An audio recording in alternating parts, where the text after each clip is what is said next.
Another NASCAR injustice vlog, and this concerns a race at Talladega, May 6, 1991, and I will link to the results. But basically, in a nutshell, Harry Gant made it on one less pit stop than most of the other drivers, as I remember, and I'm not positive on that, but he was out of gas.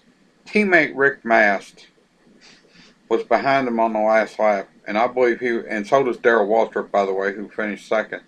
I believe he was literally pushing him. Now, if you follow my last vlog on North Wilkesboro, you believe that would give Darrell Waltrip 86 wins.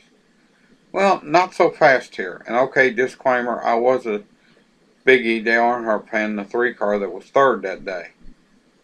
Not so fast if you disallow Gant's last lap, which would put him the first car one lap down, and that's been done before. Look at the results of the 76 Daytona 500 when Richard Petty and David Pearson crashed coming for the line, and the crew run out and pushed Petty's car across the line. Now, he was going to get second. They were 2 laps ahead of third. That didn't matter, but the official reason out of race, although he was second, was last lap disallowed, and that's not the first.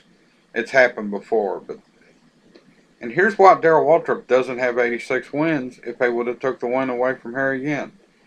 According to Jeff Hammond, crew chief on Waltrip's car then, now a Fox TV commentator, Darrell Waltrip was out of brakes, which I find hard to believe at Talladega.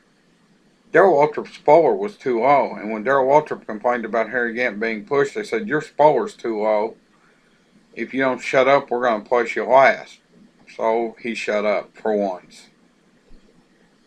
Well, here's what I don't believe about Darrell Waltrip being out of brakes. Number one, at Talladega, you don't use brakes except for pit stops.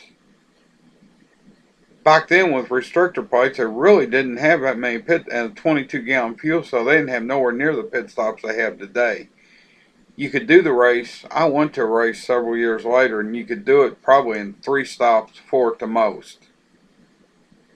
Number two, if he's really out of brakes and needs to slow the car down at the end of the race, why doesn't he simply do one of 2 things? Gear down, maybe ride around an extra lap. Tell his crew on the radio, hey, I'm out of brakes. I'm gearing down to slow it down.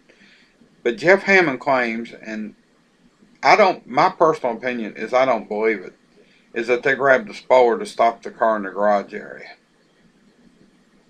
If you would gear down and run an extra lap and then shut the car off, the car's not going to make it back to the pits, and tell them, hey, send the wrecker, pick it up, take it back to the pits, or push it, either one.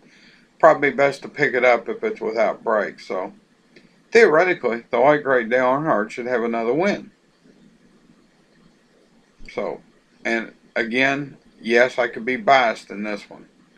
I liked Harry Gant when he raced. I don't like the Waltrip brothers still. But I was a Dale Earnhardt fan. Pure and simple. But right's right.